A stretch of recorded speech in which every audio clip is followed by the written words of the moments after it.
গৌড় প্রাচীন বাংলার রাজধানী। বর্তমানে এর অস্তিত্ব না থাকলেও এর কিছু নিদর্শন থেকে গেছে এখনো। তো তখন আপনার কেমন লাগে যে এত ঐতিহাসিক সুন্দর একটা মসজিদে আপনি নামাজ পড়ানোর সুযোগ পাচ্ছেন? আমাকে খুব ভালো লাগে। আচ্ছা,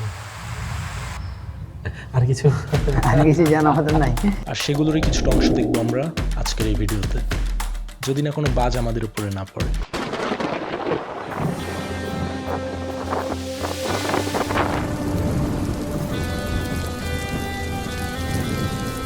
আজকে আমরা একটা স্পেশাল মিশনে এসেছি চাঁপাইনবাবগঞ্জের শিবগঞ্জ উপজেলা।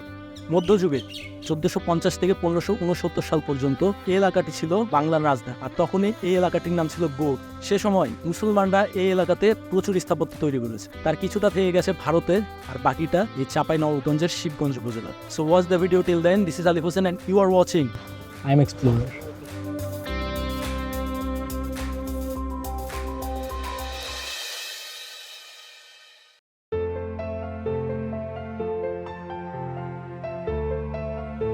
এই মসজিদটির নাম খানিয়াদিঘি মসজিদ। ধারণা করা হয় 1480 খ্রিস্টাব্দের কোনো এক সময়ে এই মসজিদটি নির্মাণ করা হয়। এই মসজিদের সামনে যে দিঘিটা রয়েছে তার নাম খানিয়া দিঘি, আর ওই দিঘিটির নাম অনুসারেই এই মসজিদের নাম হয় খানিয়াদিঘি মসজিদ। তবে স্থানীয় ভাষায় অনেকে এটিকে চামচিকা মসজিদ বলে ডাকে, বা আশেপাশে সবাই চামচিকা মসজিদ বলে বেশি ছিল।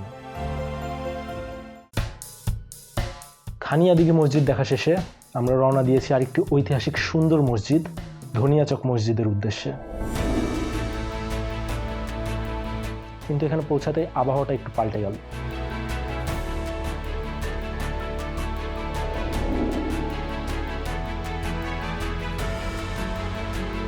আমরা এখন ধনিয়াচক মসজিদে আসছিলাম, সেই সময় বৃষ্টির আবহাওয়াটা খুব খারাপ হয়ে গেল আর বৃষ্টি পড়া শুরু করেছে।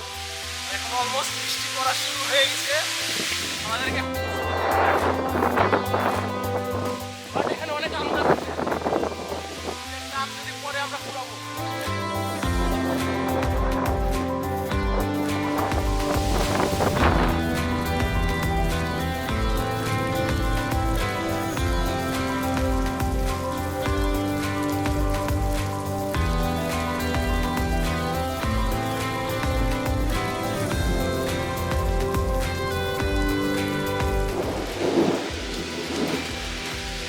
সম্ভবত আসছি না।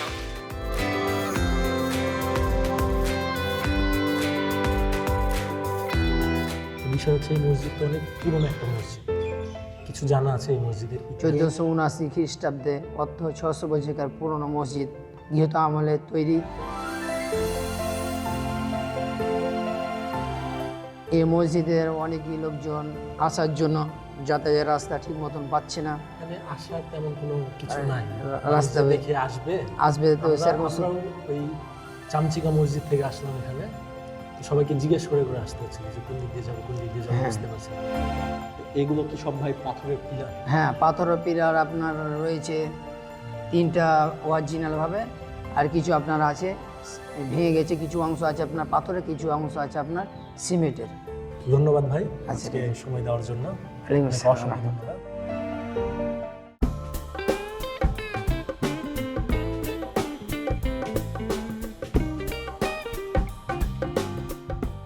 এই এলাকাটি ঘোরার সময় যা এক্সপিরিয়েন্স করছি, যে এই এলাকাটি 500 বছর আগেও যেমন ছিল এখনো প্রায় তেমনই আছে।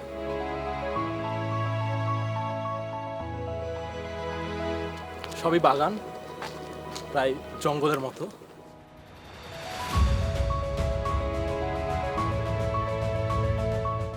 এটা হচ্ছে দারাসবাড়ি মাদ্রাসা।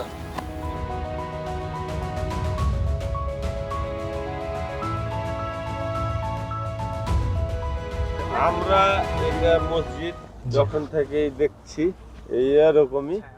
কোন পারপাসে এটা? তো আচ্ছা, কোন পারপাসে এখানে লেখা দেখলাম যে এটা হচ্ছে যতদূর জানা যায় বাংলাদেশের সবচেয়ে প্রাচীন মাদ্রাসাগুলোর মধ্যে একটা অন্যতম এক ভাই।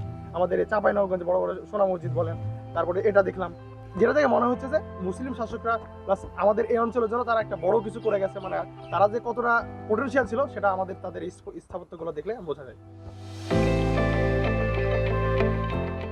আমরা বর্তমানে আছি দারাসবাড়ি মসজিদে।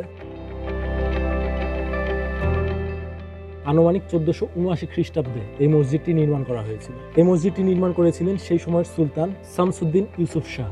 এটি সেই প্রথম দিকের স্থাপত্যগুলোর মধ্যে একটি, যেটি মুসলমানরা এই গৌড়ে তৈরি করেছিল। বর্তমানে এটি ধ্বংসপ্রাপ্ত অবস্থায় রয়েছে। আজকে আমরা 3টি ঐতিহাসিক মসজিদ দেখলাম, যেগুলো আমাদেরকে মধ্যযুগের ইসলামিক ইতিহাস এবং মুসলিমদের গৌরবের কথা মনে করিয়ে দেয়। আর আজকের ভ্রমণে অ্যাডভেঞ্চারও ভালোই ছিল, মজা অনেক করেছি। এটা সম্পর্কে কিছু বলতে পারবেন, এই জায়গাটা সম্পর্কে? তুই এখানে আমাকে তবে এই ভিডিওটি পার্ট 1, কারণ আরও কিছু গুরুত্বপূর্ণ জায়গাতে যাওয়া বাকি আছে আমাদের।